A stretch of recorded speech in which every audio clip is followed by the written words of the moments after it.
एक निश्चित राशि के लिए 20% प्रति वर्ष की ब्याज दर पर 1/1/2 वर्ष के चक्रवृद्धि और साधारण ब्याज के बीच का अंतर 6200 है।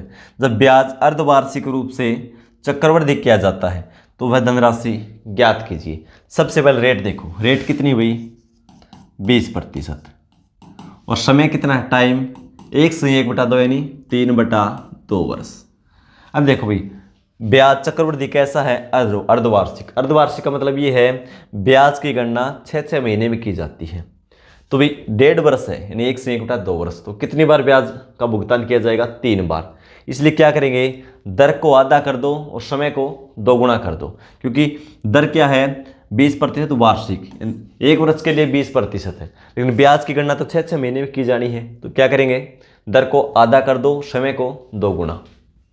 दर को आधा करेंगे यानी 10% वार्षिक।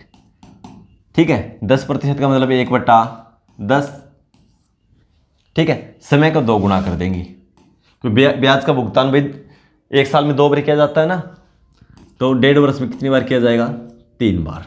अब देखो भाई मूलधन हम ऐसी राशि मान लेंगे जो 10 से 3 बार कैंसिल हो जाए, तो इसकी क्यूब मान लो, 10 की क्यूब कितना हो जाएगी 1000, तो मूलधन हमने मान लिया 1000। ठीक है, इसका 3 वर्ष का चक्रवृद्धि ब्याज निकाल देंगे। अब तो देखो ब्याज कितना 1/10 लगेगा, तो इसका 1/10 कर दो। पहले वर्ष का साधारण ब्याज 100 रुपये हो जाएगा, दूसरे वर्ष भी साधारण ब्याज 100, तीसरे वर्ष भी साधारण ब्याज 100, लेकिन हमें निकाला चक्रवृद्धि ब्याज और ब्याज के ऊपर ब्याज, तो इसका भी 1/10 लगेगा। 1/10 कितना हो जाएगा 10। पहले इसका तीसरे वर्ष में भी ब्याज लगेगा, कितना लगेगा 1/10 करेंगे तो 10। ठीक है, अब ये दूसरे वर्ष का ब्याज, इसके ऊपर भी तीसरे वर्ष में ब्याज लगेगा, इसका 1/10 करेंगे तो 10, और 10 पे भी ब्याज लगेगा, इसका 1/10 करेंगे तो 1। ठीक है, अब देखो भाई साधारण ब्याज पूछे तो 100, 100 200 और 100 300 रुपये। चक्रवृद्धि ब्याज पूछे तो सभी को जोड़ दो। अंतर पूछे तो 10, 10 20, 10 30 और 1 31। अंतर तो यही है ना 31।